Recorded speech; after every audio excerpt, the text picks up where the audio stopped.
Hi, I'm Rai. I paid for my sister's $850 graduation party and still ended up being stopped at the gate, told by security that I didn't belong there. In that moment, it wasn't just embarrassment. It felt like something finally broke, like the last crack in something that had been splitting apart for years. Behind my back, they used my money, erased my name, and rewrote the story until I became the outsider in my own family.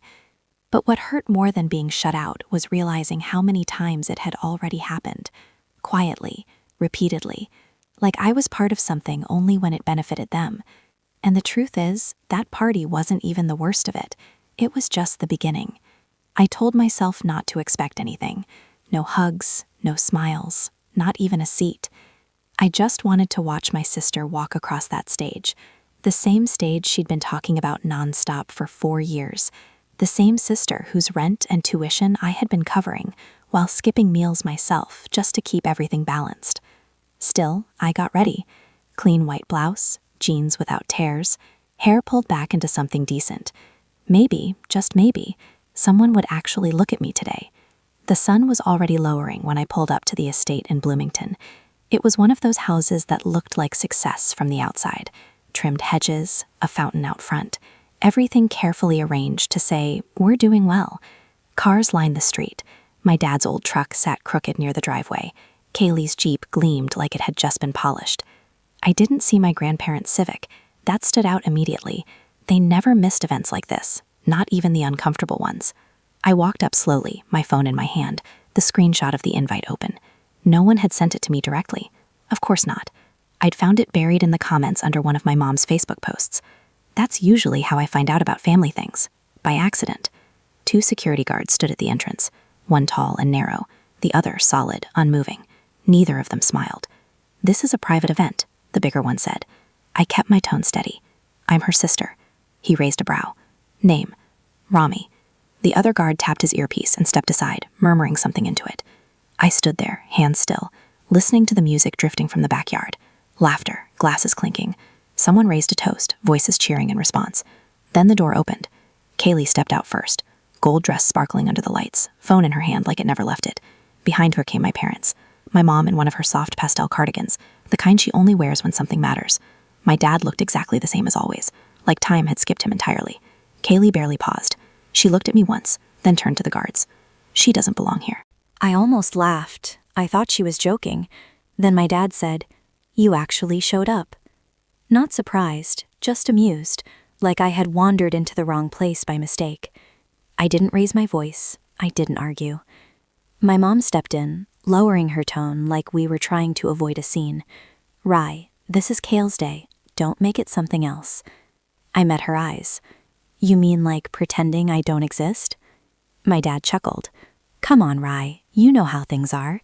We figured you wouldn't even want to come after everything you've been saying." "I haven't said anything," I replied. Calm, clear. Then Kale spoke again. "You only help so you can throw it back in my face later. It's manipulative."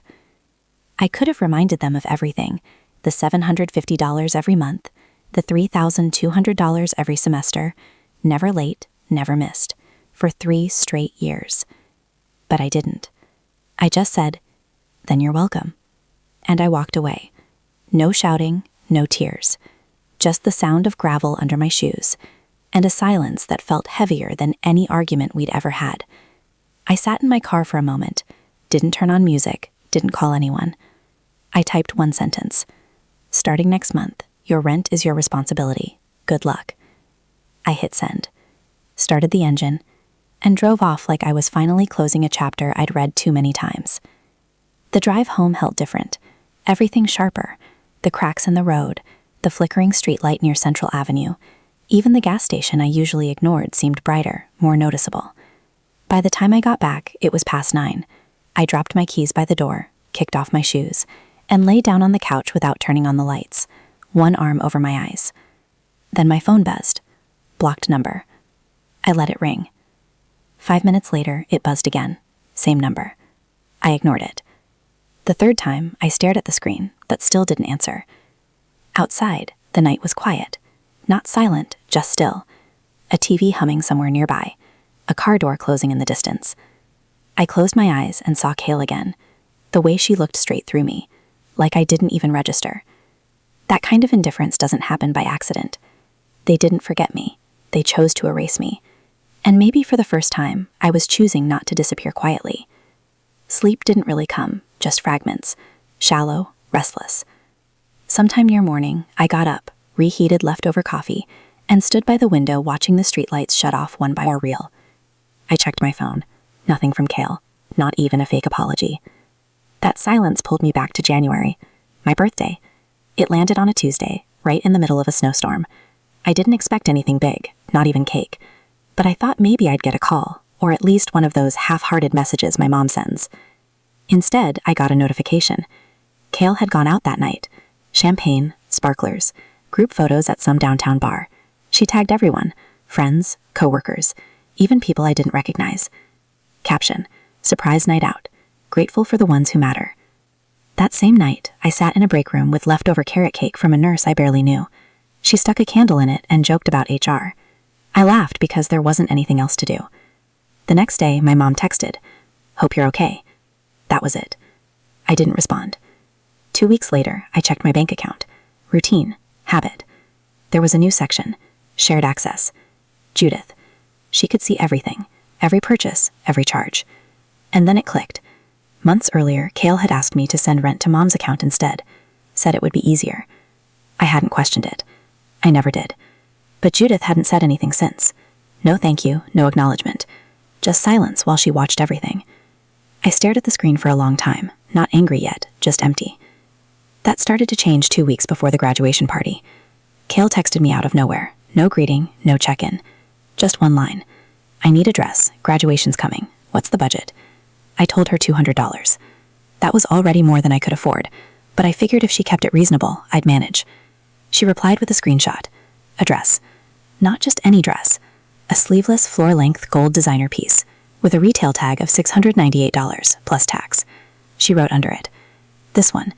You wouldn't get it, but this level of attention demands something polished." I stared at those words for so long I missed my bus to work. I still bought the dress. I didn't argue. I didn't negotiate. I just transferred the amount and told her to confirm the delivery address. She sent a thumbs up. That night, I couldn't sleep. I stared at the ceiling again, the same crack in the corner, shaped like a crooked Y. I pulled up Kale's Instagram. The dress had already made its debut. Full-length mirror selfie captioned, "Deserve every bit of this moment. #grateful life." Comments rolled in. "You're glowing. Queen vibes. So proud of you." She liked every single one. My name not mentioned. I checked the messages again. Nothing. Not even a thanks. I closed the app. My phone screen reflected my face, pale and tired under the low kitchen light. They always said I was the serious one, the stable one, the one who keeps things together. I used to think that was praise. Now it just sounded like a warning. Don't expect much. Be useful, not visible. The silence had weight, the kind that stretches back years and presses into your chest when you least expect it. I stood there for a while, holding the edge of the counter, grounding myself, trying not to let it pull me under again. Some people burn bridges, others just pretend the river never existed. And me, I was starting to realize I'd built the bridge alone. A few days passed, but the heaviness stayed. I moved through my routines like a ghost. Work, laundry, dishes, bills, each task as dull and repetitive as the next. I wasn't numb, not exactly, just waiting, like I was circling a bruise that hadn't fully formed yet. It was a Thursday night around 9 when the message came through. I just pulled the last load of towels from the dryer, and the buzz of my phone startled me more than it should have. I wiped my hands on my sweatpants and glanced at the screen. Marlene. We hadn't spoken directly in almost a year. She was my cousin, younger by a few years, quiet at family gatherings, always smiling politely but never saying much. I liked her, but we weren't close. Her text read, "Hey, can I send you something privately? I think you need to see this." I stood there for a moment staring at the screen, then typed back, "Sure." Less than a minute later, 3 images came through. Screenshots. I tapped the first. A group chat. Username Kale plus real ones. I scrolled slowly. The first message was from Kale. "Told y'all he'd show up. so desperate to be part of everything. Then another. He pays my bills and still gets treated like trash. Must love it. And another from someone else. Did he cry? Please tell me he cried. Kale's reply. Didn't stay long enough to find out. Too bad. I would have filmed it. I stopped breathing for a second. These weren't just careless words. They were sharpened, chosen, meant to cut. The second screenshot had even more. One of the girls in the chat, someone I didn't recognize, wrote, "Wait, you really didn't invite him? After he paid all that?" Kale responded, "Why should I? Paying doesn't mean you're part of the family. It means you're useful. That's it." I dropped onto the couch like my knees gave out. The screen was still glowing in my hand. I opened the third image, a meme.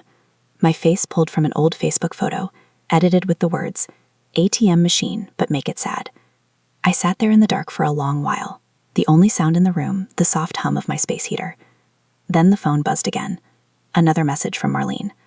I didn't know how to bring it up. I was added to that group by accident last year. I never left, just kept watching. She never noticed I was still in it. Another beat. I'm not sending this to be mean. I just think people deserve to know who they're defending. I didn't respond right away. I didn't cry either. I thought I might, but there was no panic, no spiral, just this overwhelming clarity, like stepping into cold air after being in a stuffy room too long. I typed back, "Thank you. Seriously." She replied with a single heart. After that, I opened the family group chat, the one where they posted baby photos and links to fundraisers and bad jokes from Uncle Harold, the one where nobody had said a word to me since I left the party. I stared at the blinking cursor for a full minute. Then I typed, "Let me show you what your perfect daughter really thinks of me." I attached the screenshot of Kale's messages. No commentary, no explanation, just facts. Then I hit send. The chat went silent. 10 full minutes passed. I watched the timestamp updates. Who saw it, who hadn't yet. Then a single action.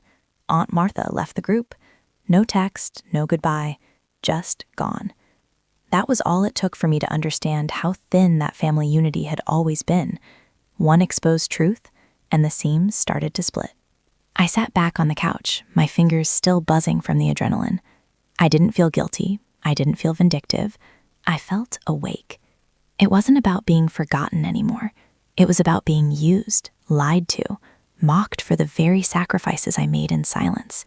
The weight I'd carried for so long, it had a name now, and it wasn't mine to hold anymore. The group chat remained dead silent all the next day. Not a single reaction, no one tried to defend her, no one asked for context. They all just vanished. I didn't know if they were processing or pretending it didn't happen, but either way, I let it sit. I'd said my piece. Truth didn't need a follow-up. I was halfway through microwaving leftover curry when my phone lit up again. This time it wasn't a cousin or a blocked number. It was Judith. I didn't answer right away. I let it ring out. She called again a few minutes later. I figured if I didn't pick up now, I'd just be dodging this for days. So I tapped accept and waited. "Romy," she started, her voice coated in that syrupy softness she used when she was trying to sound concerned but still above it all. "I really wish you hadn't posted that. You've upset your sister deeply." I didn't answer at first, just let the weight of that sentence hang in the air. Then I said, "You mean the sister who humiliated me in front of security after I paid for her party?" "She was emotional," my mother replied. "It was a big day for her." "Sure. For me, it was the day I learned you'd rather pretend I didn't exist than risk 1 minute of discomfort."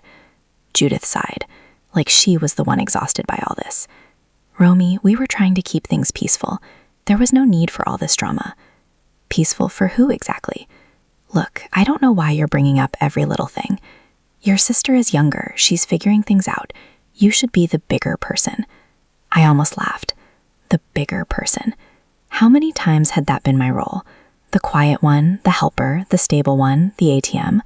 Never the person anyone defended. "Let me ask you something," I said calmly. "When did you last wish me a happy birthday?" She paused. That hesitation said more than any apology would have. "That's not fair," she said finally. "You never said anything either." "Because I was tired of keeping score, Mom." "Then why start now?" she asked a little more sharply. "Because now I know it wasn't forgetfulness. It was a choice." I hung up before she could reply. I wasn't going to spend another minute letting her twist this. A few hours later, as I was cleaning up the living room, I heard a knock. Not rushed, not angry, just steady. When I opened the door, Grandpa Harold was standing there, holding a small pink bakery box and a look that told me he knew more than he was letting on. "Got your favorites," he said, lifting the box slightly. "Lemon poppy seed." He stepped in and sat down like it was the most natural thing in the world. "We weren't invited," he said quietly before I could ask. "Your grandmother and we didn't know about the party until after. Judith said we'd cause a scene. Apparently we complained too much." "Complain about what?" I asked, even though I already knew. "Music, food, grandpa stories, being alive." I shook my head, the sting behind my eyes sharp. "She said Grandpa always talks too much and takes attention away from Kay." He didn't react, just opened the bakery box and pulled out a muffin. "Well, I do talk a lot," he said, shrugging. "But I talk about things that matter." Things your parents don't want heard. We sat for a while. No TV, no distractions. Just him sipping coffee from a chipped mug and me trying not to let the grief leak out. Before he left, he looked at me with the kind of clarity that only comes from age and being done with sugarcoating. "You're not crazy," he said. "They've made you feel like you are, like wanting to be seen as selfish, but it's not." He squeezed my shoulder. "Just don't lose yourself trying to keep people like them comfortable." When he left, I made another pot of coffee. Not because I needed caffeine, I just needed something warm to hold on to. I stood at the sink watching the steam rise. My phone sat on the counter face down. For once, I didn't care what was lighting up or buzzing. Let them spiral. Let them rewrite history in the group chat. I wasn't playing along anymore. They didn't want me. They wanted the convenience of me. And for the first time in my adult life, I was done handing that out for free. The coffee grew cold on the counter, untouched. I didn't bother reheating it. Instead, I grabbed my coat and keys, sent a one-line text, "Let's talk, neutral ground," and drove into downtown Minneapolis. I chose a cafe halfway between our neighborhoods, somewhere anonymous, somewhere I wouldn't mind never returning to. Kay showed up 10 minutes late, dressed in her best impression of casual elegance, expensive loungewear, a flawless blowout, and sunglasses she didn't bother taking off indoors. "Really?" I said, gesturing to the glasses. She slipped them down her nose and smirked. "Migraine," she said, like it was a punchline only she got. We sat across from each other, the silence dragging until I spoke. "I'm not here to scream. I'm not here to fix anything either." She crossed her legs, glanced at her phone. "Then what?" "I'm here to warn you," I said. "If you twist one more thing about me, if I catch you rewriting reality again, I won't stay quiet." Kay rolled her eyes. "God, you're so dramatic. This isn't court." "No," I said, "but lies still have consequences." She leaned back, arms crossed. "You've always had this persecution complex. I make a few posts and suddenly I'm manipulating the narrative? Give me a break." "You deleted my name," I said flatly. "Everywhere. Even the thank you comment you wrote me a week before the party. Gone." She blinked once. It didn't fit the vibe. There it was. The truth, casual as a shrug. And putting "thanks to mom's sacrifices" on your school bio? That's not just forgetting. That's theft. She waved me off. "Mom did help. She made sure the checks cleared. She made sure I paid her directly." I snapped. "That's what she made sure of." Kay raised her hands like I was the one overreacting. "Look, if it means that much to you, I'll add your name to something. But this storm you're kicking up, it's not a good look." I stood up. Neither is being a liar. She didn't follow me when I left, didn't call out or text later, and I didn't expect her to. That evening, back in my apartment, I opened her public graduation page, school blog, student spotlight, an entire section of acknowledgments. There it was, in bold. "I owe everything to my mother. She sacrificed so much to help me get here." I stared at the screen long enough to memorize the curve of the font. There was no mention of the woman who gave up her own vacation fund, skipped dinners, said no to new shoes for 3 years, just to keep her afloat. And then I checked Judith's Facebook, a brand new photo album, my graduate. Every picture of the party was curated to look like a Hallmark ad. Judith front and center, smiling beside Kay in that $700 gown. The captions were what hit hardest. She did it all herself, but I'm proud to have been her support system. Comments poured in. "You're such a strong mom, Judith. So selfless of you to raise such a driven young woman." Not one single tag. Not one acknowledgement. I scrolled and scrolled until my fingers hurt, but I didn't see my name anywhere. I closed the browser, shut the laptop, let the weight of it settle. It wasn't just the erasure. It was the repackaging. The way my silence had been used as space for their lies to grow. But I didn't scream. I didn't comment. Not yet. Because silence, it cuts both ways. And I was done letting mine shield people who weaponized it. I was going to show the truth, but not in a status update. not in another argument over coffee. The next time I'd let the world see who they really were, and I'd do it in a way they couldn't delete or recaption. The sky outside was still the color of wet concrete when I sat down at my kitchen table, half awake, coffee barely touched. I wasn't expecting anything unusual. It was a Thursday, I think, or maybe a Tuesday. They'd all started to blur. I opened my laptop and glanced at my inbox, and that's when I saw it. A forwarded email from Ellie, a friend in HR at a company I'd contracted for in the past. We weren't close, not really, but we had a quiet sort of understanding. She knew what I'd been through, at least some of it, and she clearly thought I deserved a heads up. The subject line was simple: chilling concern regarding employee behavior. I felt it before I even read the body of the message, that creeping sensation like a drop in temperature. To whom it may concern. I'm reaching out because I'm concerned about Romy D's recent behavior. She's been emotionally erratic, has posted about family members online, and is exhibiting patterns of harassment. I fear for our safety, and I believe this should be on record should things escalate. Kaylee D. I read it again, slower, letting each word sink in like a stone dropped into water. Emotionally erratic, harassment, a threat. My name was in there, not veiled, not hinted at, written outright like a stain. This wasn't a misunderstanding. It wasn't someone blowing off steam in a private message. This was deliberate, a paper trail, an accusation dressed up in concern. My sister, my own sister, had sent this to my former workplace, to people who still trusted me, people who could have been future employers. She knew exactly what she was doing. I closed the laptop, sat back, let the heat rise. Not the explosive kind, not the kind that makes you scream or break something. This was colder, controlled, sharp around the edges. No, I wasn't going to cry. Not for her. Not again. Instead, I reached for my phone, opened the folder I'd created months ago. Screenshots, transfers, texts, evidence. It started with money. Tuition deposits, rent help. The time I paid for Kaylee's car insurance when Judith forgot. There were thank you messages, emoji-filled texts about how much she owed me. There was a whole life's worth of quiet support buried in those screenshots. I had receipts. The digital kind, the real kind. If Kaylee wanted a record, I'd give her one. But it wasn't going to HR, and it sure as hell wasn't staying private. I opened Reddit, logged into my throwaway. I'd been on our family drama for years, silently scrolling through stories that hit a little too close, stories that made me feel less alone. I knew how this worked. I knew what would land. I began typing. My sister tried to have me kicked out of the graduation party I paid for. Then she wrote to my job saying I was unstable. Here's what really happened. I laid it all out. No exaggeration, no name calling, just the facts. The payment confirmations, the text thanking me, the Venmo history, the emails, the screenshots of her posts calling Judith a supermom, fronted the costs when our dad dropped the ball. I wrote like I was filing a report, calm, clear, chronological. And then I ended it with a single line. Silence protects abusers. I'm done being quiet. I hit post. Then I waited. The response didn't trickle in. It came like a wave. 1,000 upvotes in the first hour. Comments piling up. Hundreds of them. By lunchtime, it was on the front page of the subreddit. By evening, people were messaging me privately. Strangers. Kind strangers. Some angry, some heartbroken. All saying the same thing. You're not crazy. This happened to me too. This is emotional abuse. You're brave for speaking out. I didn't answer them all.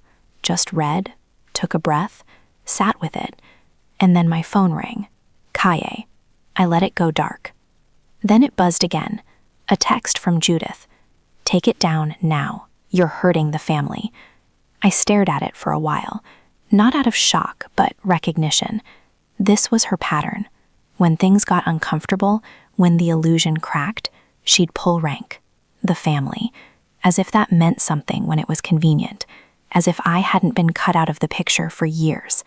I typed back. You erased me for years. This is me reclaiming space. No reply. For the first time, I didn't care. Because this wasn't just about one graduation party or one email to HR.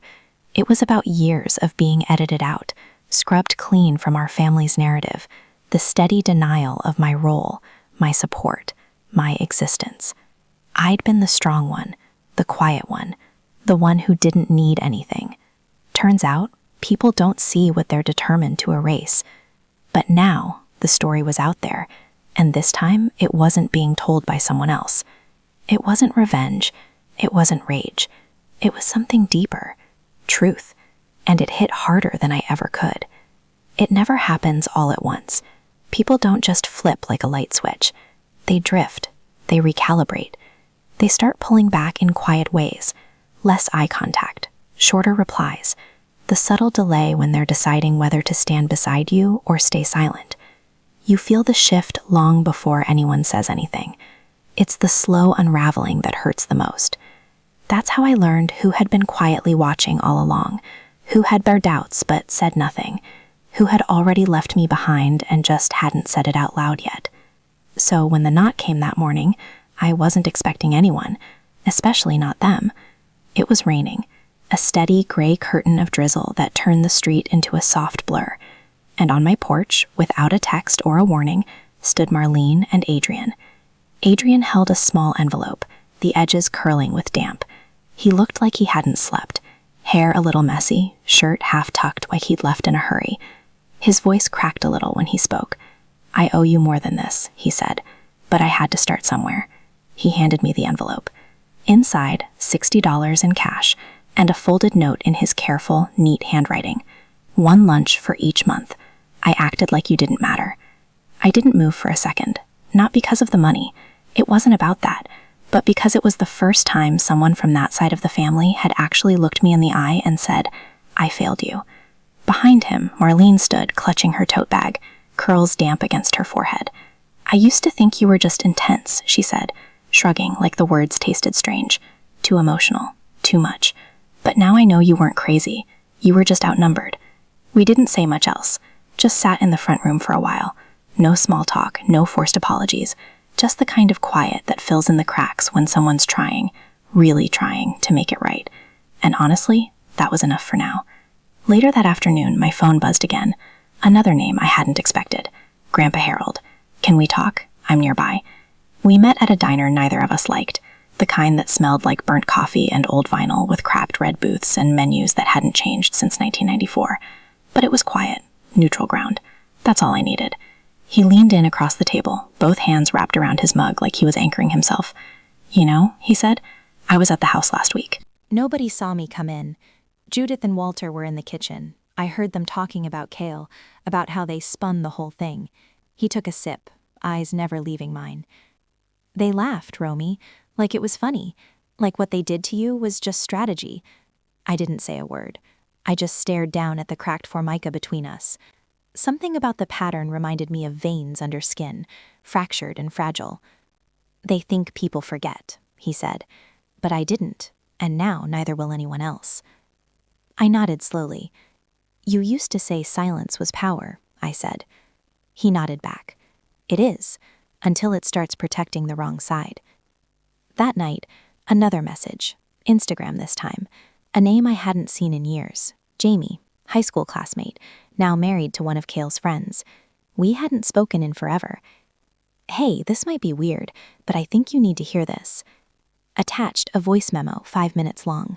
I hesitated, then hit play. There was laughter at first, someone chewing gum, casual chaos. Then Kale's voice, sharp and clear. "She's basically my personal ATM. She'll cave, she always does."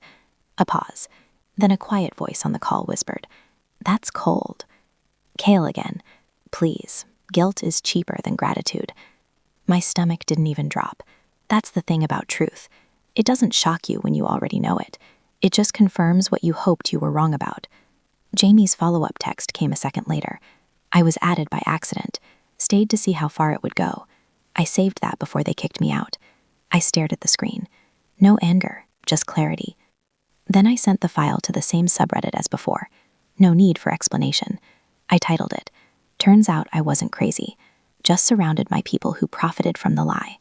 It blew up faster than the last one. Thousands of comments, thousands of upvotes. This family is a masterclass in manipulation. Guilt is cheaper than gratitude. That line belongs in a psych textbook. I hope she never gives them another second of peace. Then came the ripple effect. Distant cousins messaged. One of them, Aunt Martha, quietly left the family group chat for the second time in 6 months. Adrian posted a public comment under the Reddit thread. Romy isn't bitter, she's brave. There's a difference. And Kale, nothing. Her Instagram went silent. Stories vanished, comments locked, profile blank. But I knew she was still watching. People like her don't walk away. They monitor, they wait, they look for new angles. But the control she used to have, it was slipping through her fingers, one truth at a time. For the first time, this story wasn't just mine to carry alone. It had weight now, echo, a paper trail of belief and receipts and witnesses. The carefully crafted image of our perfect little family wasn't untouchable anymore. The glass was cracking, and Kale knew exactly who threw the first stone. The mail slot rattled once and fell silent. I didn't expect anything, especially not that day. It was early, just after 8. The sun barely lit the kitchen. I was still barefoot, coffee half brewed. But there it was on the floor, an envelope, brown, thick, no return address. I didn't recognize the handwriting on the front, but the second I peeled it open, I knew exactly what it was. The will, a scanned copy, highlighted, annotated, with one glaring omission, me. Everything, every asset, every heirloom, every dollar went to Kale. Not even a mention of my name. No "in the event of" clause. No beloved daughter Romy. Nothing. I sat at the kitchen table, staring at it for what felt like hours. The steam from my coffee had long faded. I wasn't surprised, but the brutality of it still knocked the air out of me. I forwarded the document to Grandpa Harold. It took him less than 10 minutes to call back. "That's recent," he said. "That isn't the will we saw 2 years ago." Then another call came through. Eleanor. She hadn't reached out in ages. Not since before Mom and Dad's anniversary mess. "Judith didn't tell anyone," she whispered. "She said you were too dramatic to deserve anything real." I laughed, bitter and full. Dramatic or just no longer silent? Eleanor didn't answer, but her pause said enough. 2 days later, I was at Judith's house. No warning, no invitation. Just walked in with the envelope in hand. Kay was curled on the couch in matching loungewear. Walter sat at the dining table, flipping through a newspaper like he was auditioning for Passive Patriarch of the Year. I dropped the document on the table between them. No theatrics. Let's stop spinning. One conversation, one moment of honesty. That's all I want. Judith stood at the top of the stairs, arms crossed, looking like she was about to deliver a speech. She opened her mouth, but I didn't let her get to the second syllable. If your love was conditional, say that. If your version of family requires silence and service, just admit it. Don't dress it up like care. Walter finally looked up. That's not fair. I locked eyes with him. What's not fair is rewriting history and calling it healing. No one replied. I turned towards Kay. She met my gaze for half a second before reaching for her phone. Don't, I warned. If you're going to record this to make me look unhinged again, at least wait until I leave. She dropped the phone. I stepped back, taking in the house. The same furniture, the same photos on the mantel, the same curated image. This place isn't mine. It never was. I just funded the illusion. Judith tried again. You don't understand. I cut her off one last time. I do. I understand more than you ever gave me credit for. I left the house without another word. By the time I got home, I had already uploaded the will to the same Reddit thread. The caption was simple. Let's stop pretending this was ever about family. It was about ownership. Within hours, the comments were on fire. This is next-level manipulation. She gave them everything and got erased for it. Where do I send Romy flowers? That night, Kay deleted her Instagram. Judith's Facebook suddenly went private. Eleanor sent me a text. I didn't know. I really didn't. I believed her partially, but I wasn't in the business of making people feel better anymore. Not if it came at the cost of my own peace. Harold called that evening, just to say, proud of you. I didn't cry. I just looked out the window, breathed in, and let the silence settle. Not heavy this time, but earned. The kind of quiet you get after telling your truth and watching it land. For the first time in a long time, I didn't feel like I was holding up a family. I was finally holding up myself. The sun rose a little differently that morning, or maybe I just noticed it for the first time in a while. I drove through the city without the usual tension in my chest. No tight grip on the steering wheel, no mental rehearsals of conversations that would never go the way I hoped. 3 weeks had passed since everything cracked open, since I stopped trying to tape it all back together, since I chose myself. not out of spite, but out of necessity. I parked outside the nonprofit office, a shared space with creaky floors and peeling paint, but it had windows that let the light in, and for the first time in years, I did too. Inside, my desk sat bare. No framed photos, no plants, just a clean surface waiting to be filled. I slid my laptop out of its sleeve and opened the calendar. The day was full. Grant follow-ups, outreach emails, a Zoom call with a youth shelter director. And I was excited. Not anxious, not dreading, just grounded. I had a title now, Director of Outreach. Not assistant to anyone. Not someone's second choice. No strings attached. The salary was modest. The schedule was flexible. The purpose, mine. I didn't hear from Kaylee anymore. Her profile was still private, no new content. Her silence was loud in its own way, but it no longer echoed inside me. My phone buzzed around lunchtime, Grandpa Harold, like clockwork. "You eat yet?" he asked. "Not yet, about to." "You working too hard?" "No harder than I want to." He laughed. "That's new." We kept it short, we always did, but it was enough just knowing someone was still in my corner with no agenda attached. An hour later, Eleanor dropped by the office with a small container of muffins. No grand gestures, no explanations, just thought you might be too busy to grab something. I thanked her. She smiled, but I could see it. Her eyes had changed, softer, more present. Maybe she'd seen enough now to stop pretending she never saw before. The thing is, no one ever said, "I'm sorry." Not Judith, not Walter, not Kaylee, and I didn't expect them to. I no longer needed their words to validate my story. Their absence spoke louder. Anyway, later that week I got an email from a small liberal arts college downtown. They were hosting a panel on resilience and requested me as a speaker. "We followed your posts," the message said. "Would you consider sharing your story?" There are students who feel invisible within their own families. I stared at the screen for a long moment before replying. Yes, I'd be honored. It wasn't about reliving the pain. It was about telling the truth where it mattered, giving language to people who still didn't know how to say that wasn't okay. On Friday, I stopped by the neighborhood cafe. My usual table by the window was open. I sat with my laptop, a muffin, and a second coffee for no one in particular. Just habit or hope. I screened past Kaylee's profile one more time, locked down tight. A few comments from strangers still lingered beneath old photos. Most were gone. I didn't type anything, didn't screenshot, didn't share. I just sat back and exhaled. It wasn't revenge I wanted. It was release. Some wounds don't get stitched up with apologies. Some heal in silence over time, when you finally stop handing the scalpel to the people who cut you. That evening, as I walked back to my car, I passed by a glass window and caught my reflection. Not tired, not bitter, just whole. The kind of whole that doesn't beg to be believed. The kind that no longer needs proof. Harold called that night. We didn't talk about the family. We talked about tomatoes, his garden, the dog next door that kept digging holes under his fence. I laughed more than I thought I could. Before bed, I opened my journal. Not to write pain, just to write. Ideas for the panel. Names of women I wanted to invite. A quote I'd heard once and never forgotten. "You do not have to set yourself on fire to keep others warm." I underlined it twice. Then I closed the book, turned off the light, and slept with the window open. Because for the first time in a very long time, I wasn't afraid of what the morning might bring. You know, I used to think that keeping the peace meant keeping quiet, that loyalty was measured by how much pain you could swallow without flinching, that being the strong one meant disappearing behind everyone else's story. But here's what I've learned. Silence doesn't make you noble. It makes you invisible. And no one deserves to feel erased inside their own family. Speaking up isn't about revenge. It's about reclaiming your name, your truth, and your place in the world. It's about saying, I was here, I mattered, and I won't let your version of me be the only one that exists.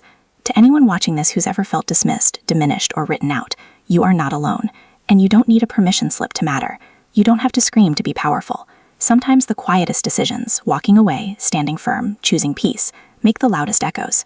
So let me ask you, have you ever had to choose between keeping the peace and keeping yourself? Or maybe you've watched someone else be mistreated and stayed quiet. Would you do it differently now? Leave a comment and tell me where you're from. Or drop a 1 if this story struck a chord with you.